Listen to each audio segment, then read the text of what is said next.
धम्मं शरणं गच्छामि संघं शरणं गच्छामि।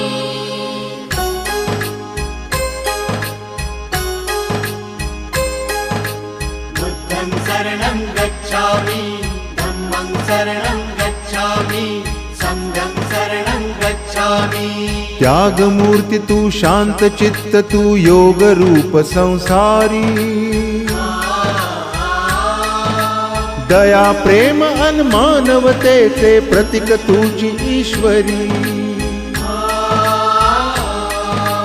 सिद्ध मूर्ती सिद्धार्थ गौतम सकलांचा स्वामी। बुद्धं शरणं गच्छामि धम्मं शरणं गच्छामि संघं शरणं गच्छामि।